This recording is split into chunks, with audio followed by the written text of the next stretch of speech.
And let me get that recording. It's going. Good morning, welcome. Just going to give people a chance to jump on before we begin. Just another couple of minutes. Thanks for being here. Yeah, so everybody kind of just starts pouring in at 10, which is fine. Just the nature of business now. Don't have to be anywhere too early. I had a couple of last month I had a presenter that we've worked with before. She's wonderful. She got her time. She was traveling unexpectedly like you, and she mixed up her time zone, and it was like I had been like texting her, and then like 10 minutes to I'm like, are you okay? Like, and I felt really bad because she was so embarrassed, and it wasn't even that. It was that I've never, the Tony who's on the line was saying, what are you gonna do? Like, Yeah, I actually don't know. I don't have like this has never happened before. But I yeah, got her on the phone because she picked up, she didn't know my number, but I started to just keep calling. Like the last 5 minutes, I'm like, let me just see, hope that everything's okay. And she answered and she's like, what time is it? And I'm like, we're starting in 5 minutes. And she's like, oh my gosh, I forgot to reset my clock. So it was like a last minute, like, whew, panic. But yeah, but she goodness. pivoted. I'll tell you, she was terrific. Like I felt bad because when you're like caught off guard, Yeah. she was a pro, but I had said to her, she's like, "Were you sweating it out?" I said, "A little bit." I Just was a like a little. little bit, I was a little bit like, not really sure. Yeah. I don't really have any content. I mean, I'll have to come up with something, but it was funny. So, Oh my goodness. but Yeah, the I traveling, she always said worry. she just had like you, she had a last minute and she just forgot to, and she said it never happened. I believe her because, people are so, we're all human, mistakes Yeah. happen. But Yeah. it was a nail biter to the very like the last minute. I'm like, oh Yeah. goodness. I just always worry about messing up time zone math just because I don't trust myself on Yeah, like even if I'm not absolutely. traveling, it makes me worried. Yeah, Yeah. absolutely. I always am asking Siri, like, what's, can you just confirm this for me, please? Yeah. So, Yeah. yeah. Well, welcome everyone. So thanks for being here. We are going to get started. I see people still entering the chat, which is fine. Just going to get started with some introductions and then hopefully everyone's on by the time we begin. This morning, we continue MSIC's focus on the future of the movement by discussing image building for credit unions with today's webinar, which is Mastering Your Image, Branding Strategies for Credit Unions. And today with us, we have Jessica Maldonado and McKinley Fisk from PolicyWorks, and they're going to present a webinar for our membership to help provide tips, tools, and resources for credit unions to enhance your brand through channels like social media and traditional media. So PolicyWorks, who we've worked with before, as they're based in the Midwest, and they were launched with the vision of creating a one-stop advocacy shop for businesses and organizations needing professional lobbying, public affairs, or grassroots assistance, including credit unions. And for a little bit of background, we welcome back Jessica Maldonado. She's the Vice President of Public Affairs. And she leads the public affairs and public relations activities for their clients, including media relations, digital strategy, grassroots communication, and more. And prior to joining PolicyWorks, she spent 9 years at the Greater Des Moines Partnership, where she managed legislative events, public policy projects, advocacy issues, workforce development initiatives, the Young Professionals Connection, and various other projects that strengthen the business climate and quality of life in Central Iowa. And we also have today McKinley Fisk. She's the manager of creative development and strategy at PolicyWorks, and she plays a pivotal role in steering the strategy and creative vision for their clients' social media, websites, and content, while also spearheading design initiatives. So today's format, similar to what we always do, Jessica and McKinley are going to give their presentation and they have some time set aside for Q&A at the end of the presentation. So feel free to send over your questions via chat and we can address them at that time. And then during the Q&A, you can raise your hand and I'm happy to unmute you and you can have a discussion yourself. And with that, McKinley and Jessica, welcome, and I'm happy to hand it over to you. Wonderful. Thank you so much, Erica. We're excited to be here again today. I'm excited to be able to join you all again. It's been a couple years since I've been back, so excited to be here. I thought I'd just briefly start with a little bit about PolicyWorks to help kind of set the stage for what we're about to talk about. PolicyWorks is part of the AMC family of companies, which is owned by the Iowa Credit Union League. So while we say we have a lot of clients and industries we get to work with, the credit union industry is very near and dear to our hearts because we're literally ingrained and housed with them every day there in Iowa. So we're really proud to be part of the credit union movement, but we're also really excited to be able to work with a wide range of clients. This is just a quick example, ranging from music and entertainment to other trade associations, a lot of renewable energy work, even county governments that we've been involved with, and big brands like Google, who has one of their largest data centers in the world right here in Iowa. So we're excited to be able to bring the knowledge of working with a lot of these organizations back to the credit union movement. I think it's one of the things that helps us be able to help credit unions tell their story is because we're able to draw on all this experience we're able to gather from other industries and groups. So before we really dive into the meat of the presentation, I just wanted to kind of help ground us in the why. Why does branding and image really matter? First and foremost, we know every organization needs to work on the ROI. So whatever you're spending your time on or having your staff spend time on, there needs to be some sort of return on investment for that time spent because we know time is valuable. And sometimes things like marketing and PR and branding could sometimes get shoved to the bottom of the list. But really, it is an important way to attract and retain your members, especially in today's world. Consumers, especially when we're thinking millennial, Gen Z, and younger, they really align their purchasing power with mission-driven organizations that they feel good about. So the nice thing is the credit union movement really is a good choice for them because we are very mission driven. That people helping people philosophy is a very attractive selling point to new and potential members. And so making sure you're living that brand and telling that story every day really can provide a lot of ROI on your branding and image efforts.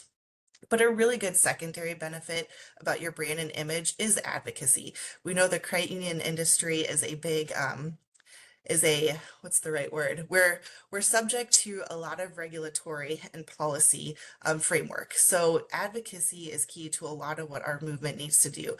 And so making sure you're telling your story, getting that real not-for-profit member-driven brand out front and center will also aid in advocacy efforts as the credit union industry may face regulatory hurdles or even, right now with the potential threat of a tax status issue at the federal government, which knock on wood seems to be warded off. But making sure we're always telling that why behind the credit union brand and telling that story of the member-owned, not-for-profit cooperative structure not only helps with your attraction of members, but also your advocacy efforts in a roundabout way. So what is your brand? Who are you? I think that's an issue or a question every organization, credit union or not, should ask themselves from time to time. What are your guiding principles? I think every organization should be revisiting their mission, their vision, their values, making sure they're always aligned with that North Star. What is it that you're aiming for? Where do you want your credit union to be? And how do you want to be seen? And those guiding principles really help kind of inspire your employees too. So always kind of revisiting those core values, making sure your staff and your employees are not only aware but bought into those guiding principles helps them be a great brand ambassador for you too. And what is your unique selling proposition? What makes you different from other credit unions in the market? This picture here is actually an old school picture from Dupaco Credit Union in Iowa. The Iowa credit union industry is celebrating 100 years this year, and so we were able to pull some really old, fun photos.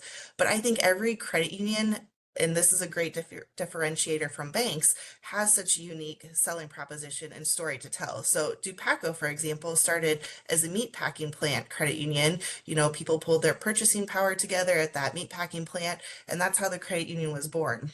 And most credit unions have a very unique field of membership beginning. And while most people have expanded, credit unions are not, aligned to just a singular organization or industry field of membership anymore, you can still lean into those roots. You can still celebrate your beginning and how your growth has helped be able to serve them even better, because by opening that up, you're able to help even more people with fair and affordable rates and fair lending. But don't ever shy away from, telling your original story, telling how you got started, or what makes you different and unique, not only from other credit unions, but definitely from other financial institutions in the market. So, make sure that you're owning and you're selling your story, which could include your very beginning and your roots. And then last but not least, make sure to define your brand voice and your tone.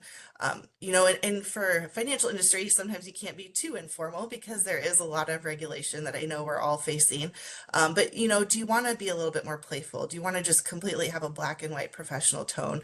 That we've seen some credit unions do some really unique things. I know sometimes that can make the risk adverse people a little bit more nervous, but trying to define, who is your brand voice? Who is your tone? What kind of voice are you going to take in your online materials, your social media, even your radio and TV ads, and then just making sure that it's consistent through all of those communication channels, whichever it may be. And it's okay if it is more professional and more formal, but make sure it's consistent throughout. And then if it's playful, how can you weave that into other communication channels as well? I'm going to turn it over to McKinley now for the next few slides. Yeah, so Jessica kind of covered it pretty high level, but we're going to get into a little bit more nitty gritty about branding specifics. So to start out, I know everyone has logos out there, and not saying everyone needs to do rebrand or anything crazy like that, but just tying it into the brand that you stand behind. So I have a little example here. This is NASA's logo. And I know it seems a little silly and playful, but this just goes to show up, you can have words on a screen that represent your brand, but if they don't truly represent the feeling, the purpose, the things behind it, it can give off like a totally different feel. So obviously the one on the bottom is a little childish, a little cartoon-like, whereas the real NASA logo, although I think they have updated this one since, is more formal and space and driven and, looking for new opportunities type of feel to it. So your colors, your logo, the icons that you use, even down to the photography and the fonts that you use, it's important to keep those consistent across all the platforms. I know it can be so easy to draft a letterhead one day that has a different font, and it might not seem like that big of a deal, but if you have a customer or a member who sees that right off the bat, they might not represent or might not see that and think of your brand. And a brand is really your voice. It's what's echoing what you guys stand for. And Jessica talked a lot about, your beginnings and how you have set yourself apart in the industry. And that brand really puts the stamp on that. So consistency is key with logos and branding, and brand voice matches your brand identity. So Jessica, if you want to go to the next slide. So I put two very different logos up here to talk a little bit about messaging behind your brand. And branding is more than just a logo. Branding is what your voice is, how you want to conduct yourself, how you train employees, because I'm gonna guess that Tostitos and Chanel train their employees a little differently, not just on the technical skills. So we have the Tostitos logo, which gives off fun and vibrancy, and you also can see the symbolism of the people within the logo, and that kind of just signifies togetherness. And I think, the brand itself, what do you do when you eat Tostitos chips? You sit together at a table, you have a party with friends, things like that. So the logo and the brand is giving off the same message that you want the product, or as in this case, your credit union, to give off as well. And then the Chanel logo is very clean, it's direct, it's luxurious. And even though those brands are very, very different, they're probably consistent across the board in the way that they want to portray themselves to the public. So it is really important to ensure that all of employees understand and adhere to the brand voice and communication style. It helps people with that identity of the brand, but also it gives the employees a moment to feel like they are knowledgeable in the space and feel like they are able to answer the questions in the way that, you know, everyone from a person who just started out to the senior CEO position, it creates consistency.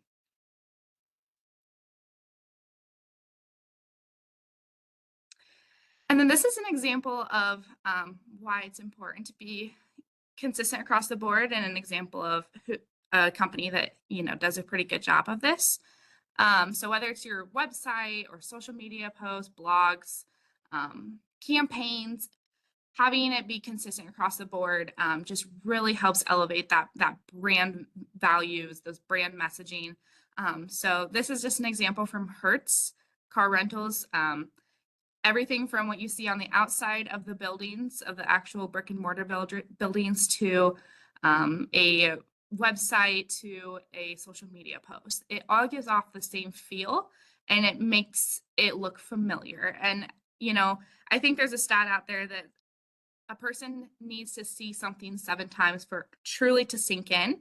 And right here, we have 5 different examples of where somebody can see that brand and see that recognition just based off of these different platforms. So we do live in a digital era, but it is also important to have consistent branding within the branch as well, because people see that, people are driving by, and hopefully after that 7th time, that brand really sticks. Awesome. And then just diving a little bit deeper into that, talking about how to make sure you're walking the talk and talking the talk when you're, you know, building your brand and your image. So making sure that the service excellent, you know, that foundation of your brand is the quality really of your products, your services, and truly your customer service, that member service that your frontline staff is providing. You know, I think that member experience is so important, especially for credit unions that have multiple branches. They want it to be consistent. You know, I think we joke about like McDonald's. When you think about customer experience, you might drive through McDonald's in one state and then visit another state, and you expect your cheeseburger to taste the same at each one. You know, you're wanting that member experience to be consistent, regardless of what branch they might go into. And that means not just the visual aspects that McKinley talked about and that consistency, but also that member experience, making sure they're treated the same way every time they walk into a branch. And that really gets to that 3rd bullet down there, which is that employee representation. Your employees are truly the best brand ambassadors for your credit union. So ensuring that they're bought into that mission, vision, values, those guiding principles, you know, that North Star is really important, because they're truly the embodiment of your credit union's values when they're interacting with your members and the public. And I know, you know, frontline staff, which maybe have sometimes but had the least tenure at a credit union, are truly sometimes your most important brand ambassadors. So making sure you're spending time with, you know, all levels of your credit union employee and staff to make sure everybody is fully consistent with that brand and that voice, that professionalism, to ensure that member experience is positive and consistent across any sort of interaction within your credit union.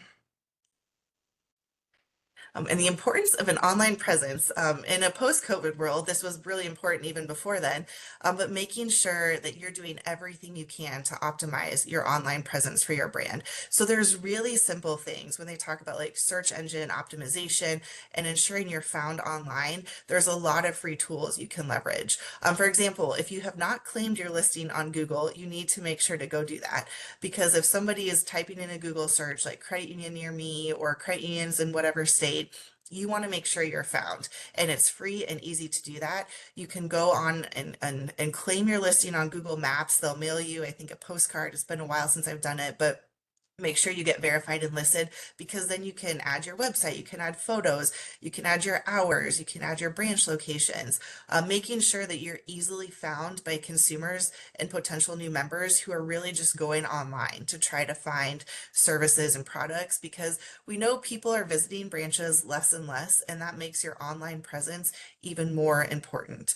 And social media can play a key part of that. You know, I think people want to like verify that organizations are real, they're active, they're legitimate, they have consumers that are going there. And social media can be a really important calling card to just show the legitimacy of your credit union and that you're active both in the community and online. And last but not least, there are so many great data points you can use online to really help understand consumer and member behavior and refine your marketing strategies. I didn't get into it today, but there is a ton of free research. If you even go to Pew, the Pew Foundation, they do a ton of great social media and marketing information. So if you're trying to target Gen Z or millennials, you can really find important data-driven marketing information about where to find them. You know, which generation is using which application. You know, are they getting their news from TV or radio, or are they only getting it from Instagram and TikTok and they're not checking Facebook anymore? But then if you're looking at the 50 and above crowd, who is still a very important, you know, member opportunity, you know, they're spending their time on Facebook. So utilize some of those free tools and that free research that you can find from places like the Pew Foundation and others to really help target your marketing. So once you build your brand, how are you getting it in front of the people that you really want to market to the most? And Jessica, before you move Go on for it. to, can you go back one slide? Yep. This one. Yes. She touched on that too, but just if you already have that knowledge panel, and you know, you kind of, oh, I created it, it's good. Make sure that's updated, because after a while, you know, you might have a different phone number, you might have different headshots. As you can see, we need to update our team picture on the Google knowledge panel, but making sure that's consistent with your brand and making sure that's consistent with what your social media and things are saying too. Not just creating it, but also keeping that updated throughout time. Absolutely. Yes, it's everything is living and breathing and has updates to be made. All right, and then getting into the PR and relationship building for your credit union. So I think PR is a super important aspect as well. Not only media relations, which I have a slide dedicated to that in a little bit, and that storytelling, making sure you're taking time to tell those stories, but things like member testimonials and case studies. These are one of the easiest ways a credit union can share positive feedback from members, especially on social media. That makes great content, and things with real people and like human faces is often the most shared content on social media. So finding members that would be willing to speak up and share about how your credit union may have helped them when others wouldn't, especially, you know, a for-profit bank, really could help differentiate your credit union. It showcases, you know, those guiding principles we talked about and helps build on that why and that brand image for you. Community engagement, as Erica mentioned, I briefly worked, well, not briefly, I spent quite a while at the Des Moines Area Chamber of Commerce. And so I'm a huge proponent of making sure you're getting involved in your local community and industry groups and building those key allies. I'd have to say, and I know it's because credit unions run lean and they're doing the good work in their community, but I would see 10 bankers for every one credit union person at these chamber events. And I always preach to credit unions, like, get active in your local chamber, get involved in your local young professional groups, encourage your staff to get involved in the communities, because building those relationships and those community allies really helps, you know, propel your brand image, but it also helps set you up if there ever is an advocacy battle too. You have some key allies in the community that are going to vouch for what a great organization your credit union is and how groups like yours should be left alone because they're doing really good work in the community. And last but not least, sometimes there's opportunities for fun influencer collaborations. Every state and community might have like a, trying to think, you know, there might be a key influencer on Instagram or TikTok or ways you could try to think outside the box and tell that brand story and that image through a different way. I know even in Iowa, we've had people like former NFL players, or we've even had The Bachelor we've tried to bring to some credit union events to talk about solar lending. So, you know, find those unique voices and try to get them to help elevate both your brand, but maybe even just the credit union industry as a whole to keep telling that story of that not-for-profit member-owned cooperative structure. Keep telling how we're different in the marketplace. And then other two very important points, make sure you're being authentic and adaptable with your credit union. And I do believe this is something that comes very natural to credit unions. Credit unions are very authentic at the core, but just making sure that all of your image, your branding, your communication is just continuing to show that authenticity in the marketplace, and building that trust, because trust is really what helps build those lasting relationships with both members and hopefully potential future members. And then measure and adapt, continue to monitor your credit union's perception. You could do that through market research, member feedback, through surveys. We actually, for one credit union, helped do a branding survey where they were a closed membership, but they had several different industry fields, and we met with 10 people from each field with a series of questions, just to help build a brand study on how the credit union was perceived. And so those are easy things you can do, and they're even often, free if you're able to survey that member feedback and get some good intel. Of course, you can't do that too much. People are annoyed with too many emails and too many things, so you have to be very cautious about over asking your members too. But make sure you're trying to figure out how you can measure and adapt. Monitor what your image really is out in the market, what your brand is, and then stay agile. It's hard in today's world. Things are changing quickly. You're living in a 24/7 news cycle, a technology world that's always rapidly adapting. So making sure you're always staying up with the times, adapting your strategies. There's always new trends, new consumer kind of purchasing trends. And so you can, again, leverage some of that free research like Pew Foundation and other places to make sure you're always staying on top of those trends and adapting. The best laid plan is always good, but you also have to be strong enough to bend. And sometimes you got to change course with your marketing efforts as things shift.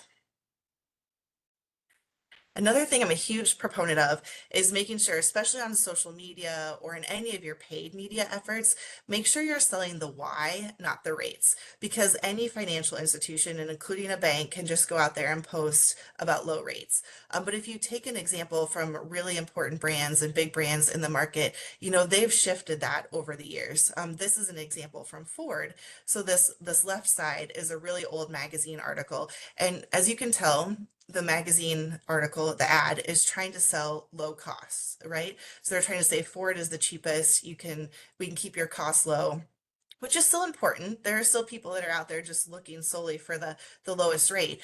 But most people also want to feel good about the business they're doing, or the organization they're doing business with. And so on the right side, you'll see how Ford has really adapted since this very old ad to being more of a feel-good ad. They're trying to sell you on your sense or on your feeling versus just the rate. And you still need to make sure, you have your rates available, because people are going to go check your rates, link to your website, make sure you're following all the compliance things you need to, but a little bit, you have the opportunity to sell that why instead. So selling the dream of home ownership, and then you could talk about your rates, or selling, an RV loan for a summer vacation, and then talk about the rates. So selling the feeling and the why behind whatever the service or product is first, instead of just only doing ads or social media posts about rates, because people are probably more likely to just scroll by an ad with a bunch of numbers.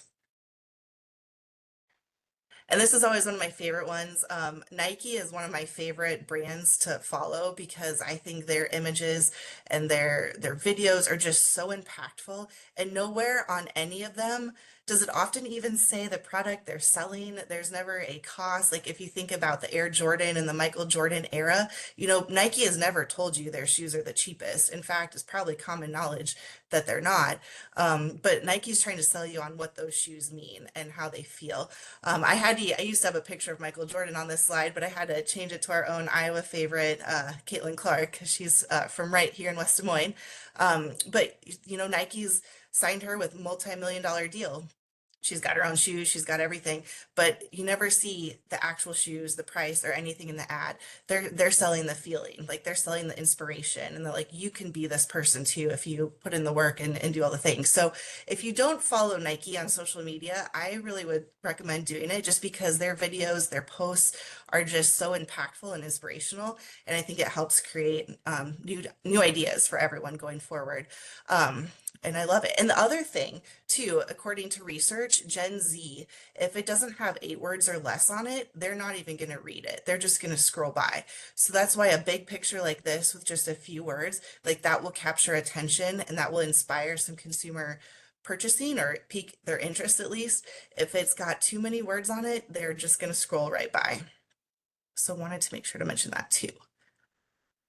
Turn back over to McKinley for some more tips and tricks. Yeah, so getting into social media, I think a lot of brands can get caught up in, or a lot of credit unions specifically can get caught up in, posting this promotion, posting this deal, posting about numbers. And although being a financial institution, those things are very important. I think what's even maybe more important is to humanize the brand, going back to that why. Once in a while, it's okay to have that authentic conversational tone.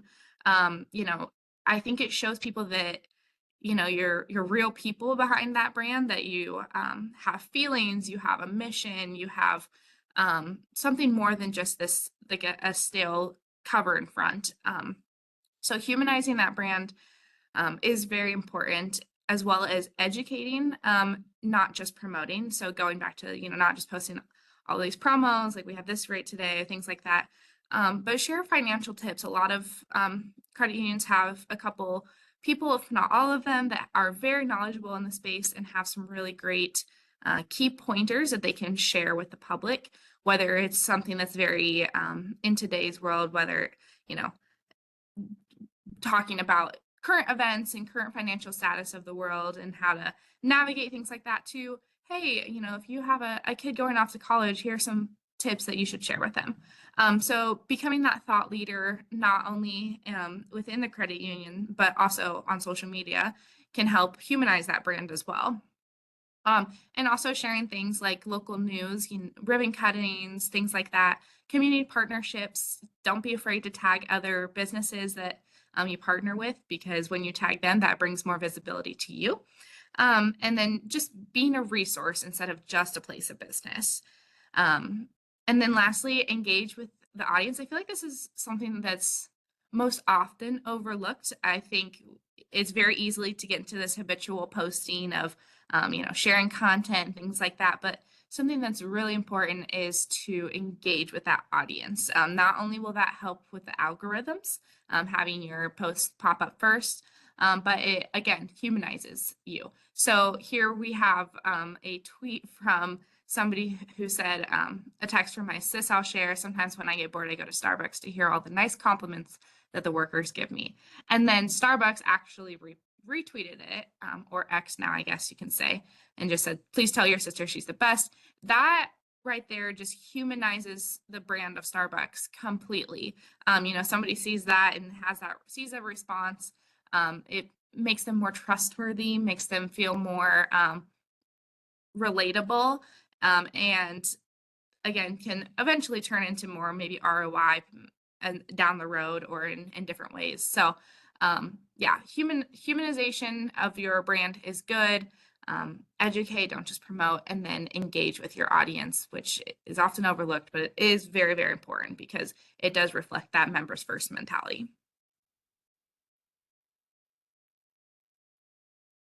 So share a little bit of what to do. And I don't want to be negative, but here are just some things that maybe you should not do. First of which is using repetitive imagery. I think that this oftentimes, especially when using tools like Canva or a lot of stock imagery, because it is right at your fingertips. And I'm a proponent of Canva. I love Canva myself. But it's very easy to use the same stock image, the same picture of a piggy bank, things like that over and over again, or things that look very, very similar where it doesn't actually have real human faces. So just be careful when using stock imagery. I think some of it is good, some of it's great, especially when you're running promos. But try not to overuse stock imagery or overuse the same type of imagery. or even repurposing that social media. It's great to repurpose things, especially if it's been a long enough time or it's very relevant.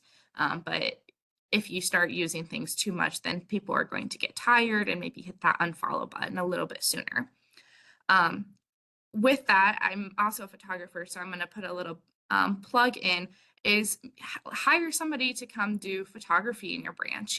Get photos of real members talking to real tellers, and get video footage of a real member testimonial explaining their story, or even if there's a person that comes into your branch and talks about an experience they had that's really positive or a really impactful story, even just writing that down and turning that into a post from there, or an audio, or any type of way to capture that.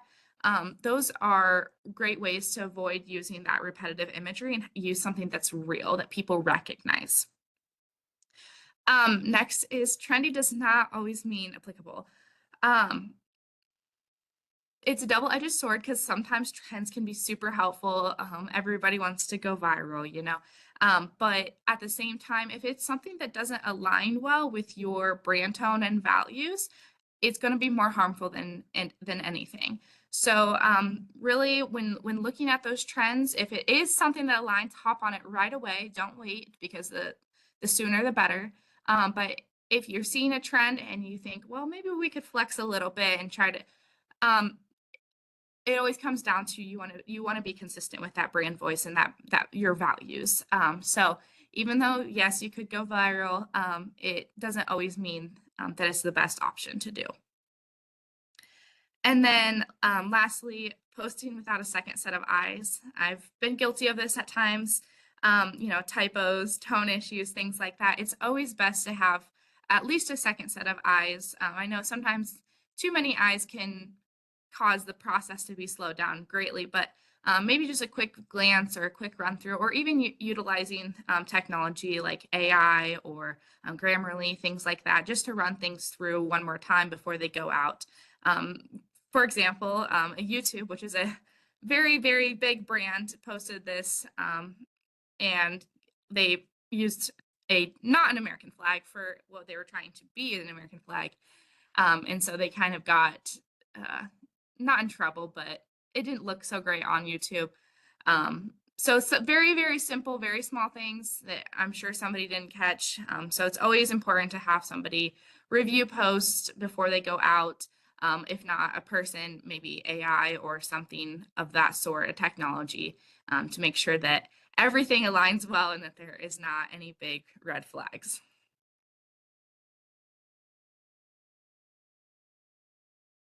Thanks, McKinley. And then building off of that, I know one thing that can often be overlooked in the hustle and bustle of daily work is making sure you're amplifying that story through the media. And so media relations can sometimes seem a little bit daunting. Sometimes it becomes an afterthought, but making sure that you're leveraging every kind of credit union milestone or potential newsworthy event to tell your story and to get your brand out in the media and out for members and potential members to see. So what is newsworthy? I have a whole list of things here. But really, news is whatever you make it. So you can take, ribbon cuttings, groundbreakings, scholarship announcement, big community sponsorships. I wouldn't do it for every little, $250 sponsorship, but if you have a big kind of cornerstone community sponsorship, you should really try to either work with that potential sponsorship organization or send out your own press release. It's even better if it comes from them thanking you. But if not, you could send it out from you too. Leveraging all those dollars you're putting out in the community to help tell that story of community give back. Other unique community partnership and initiatives. I know we've had some that have creators that have, partnered with local school districts or colleges on financial literacy and other things. So many things that you're probably doing every day, all the great work your credit union is doing, that you're caught up so much in that busy day-to-day schedule that you don't take time to think about, like, wow, this is a really cool story we could help tell through the media. Again, sometimes unique member testimonials, ways your credit unions help people that other financial institutions wouldn't have. This works for advocacy too. I know some of the the senators and congressional folks in DC, they often tell us, like, make sure to tell us the story. They're like, we're not going to remember all the numbers you tell us, but they remember the story. We have one senator that always reiterates the story about the person that said that the credit union helped give them a loan for dentures because they had no teeth, they couldn't pay to do anything. And what is better than humanizing a story than a credit union helping this person get dignity back by helping them get teeth? And so sometimes unique testimonials like that probably would not be a good one. But we also heard about a credit union that helped a student fund the purchase of a cow that they could show in 4-H. And even those could be great letters to the editor or guest editorials in your local newspaper from that member to say, look at what this credit union did for me and what they're helping me, live a better life and practice financial literacy in a smart way. So great opportunity to leverage those things. New hires and promotions. These are easy press releases. They could almost write themselves. So make sure you're celebrating new hires, especially on the leadership team and above. That's easy local media.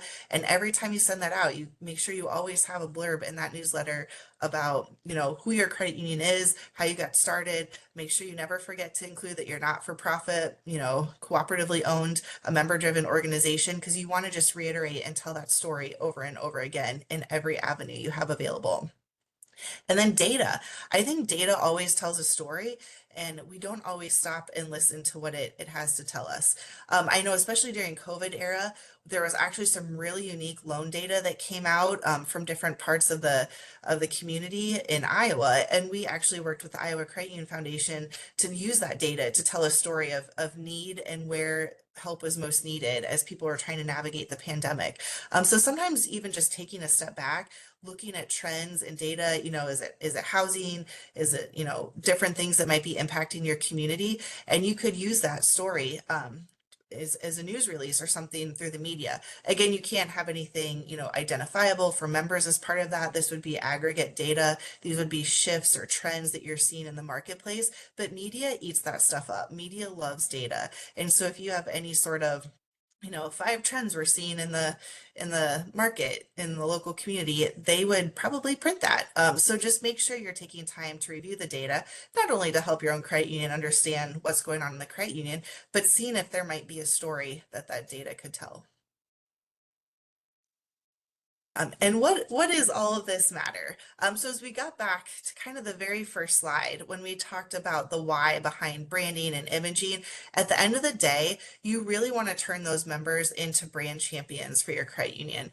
So that effective communication strategy, that consistent branding and image building can really help turn those members into those champions, which not only helps your marketing efforts and increases that ROI, but they become brand champions for you out in the community. I see almost once a week somebody on Facebook that says like, hey, I'm breaking up with my bank. Where's a good place to go move my business to?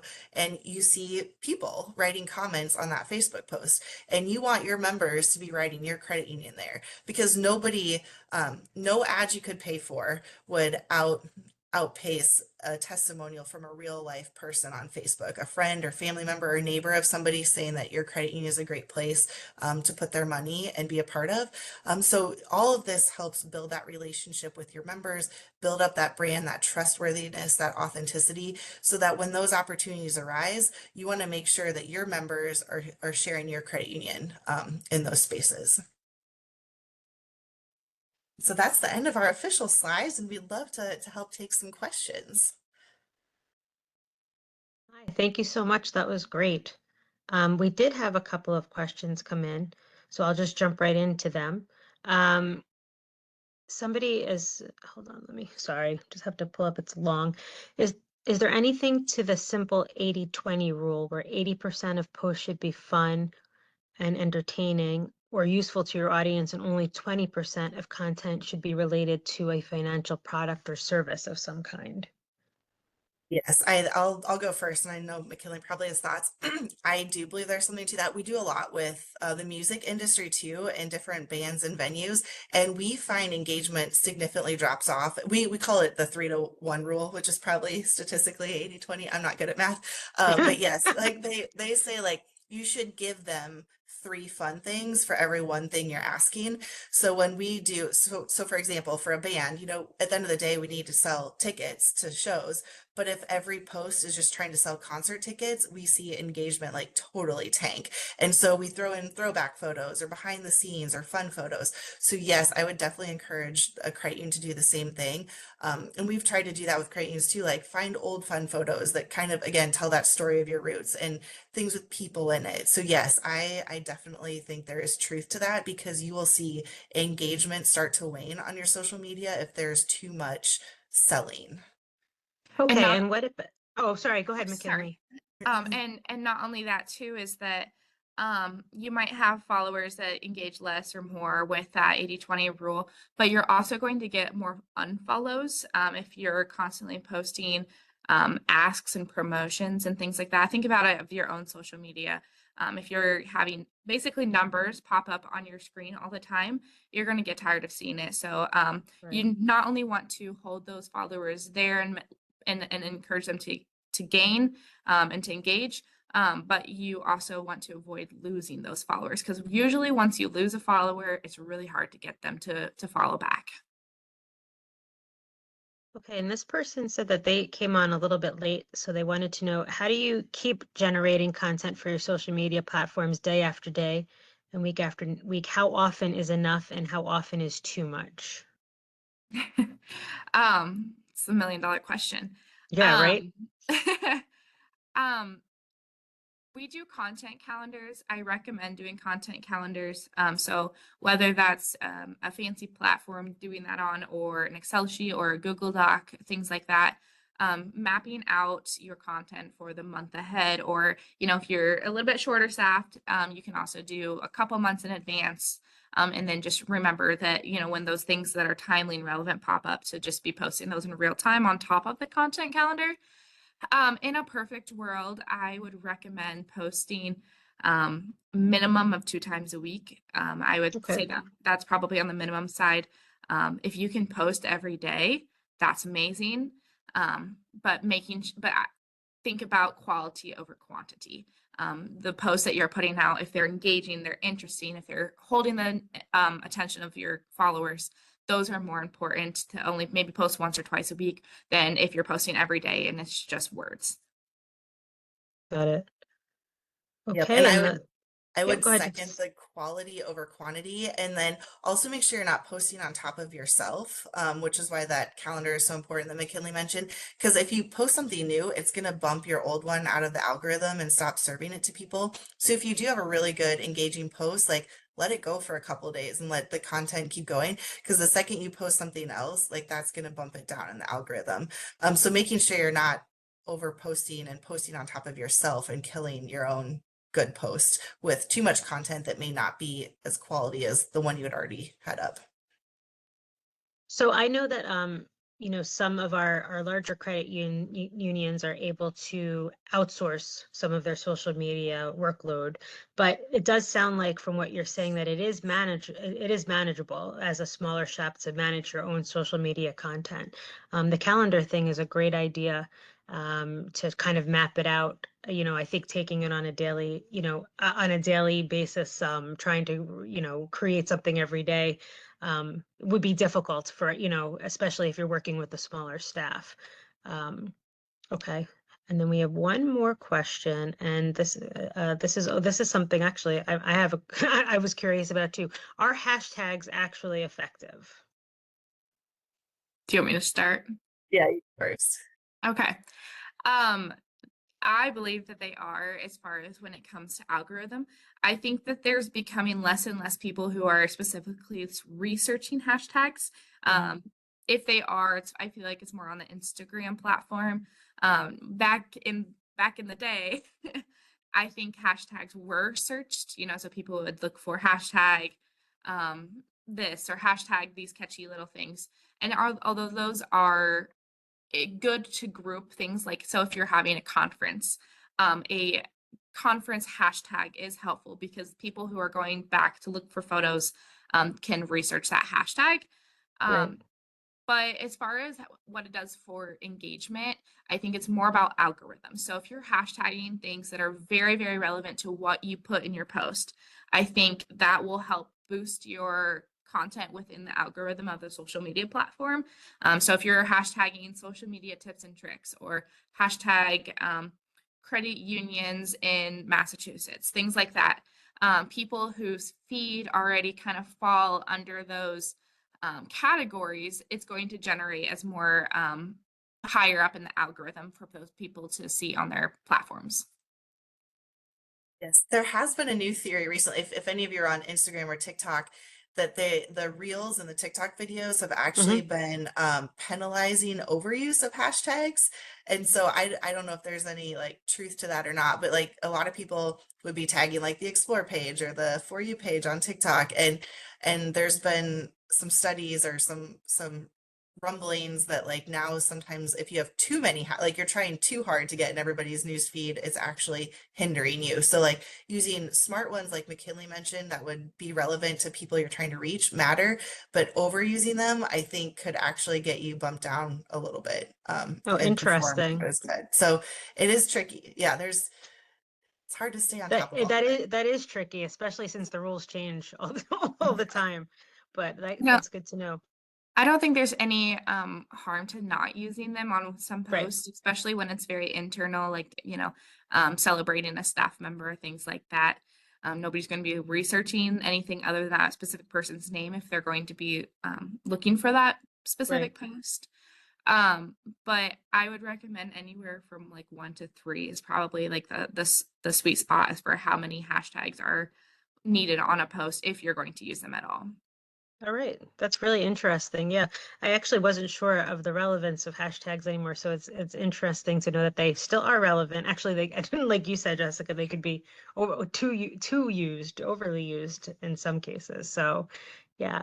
If does anyone else have any more questions, those were great. Thanks for the participation. But if not, then we're going to thank Jessica and McKinley of PolicyWorks for returning to us today with another jam-packed information-packed presentation. Really appreciate it. This presentation deck is going to be available upon request, and the recording of this webinar will be posted to our website sometime later this week or early next week, and I will let everyone know about that. Keep an eye out for some additional webinars coming up in July, and again, if you ever have any topics that you want to see covered, please reach out and let me know. We want these webinars to be relevant to you and useful to you and your teams. And thanks for joining us today. And Jessica and McKinley, thank you so much, and I really appreciate you being with us today. Thanks for having us. Thanks, Thank you. everyone. Have a great day. Take care.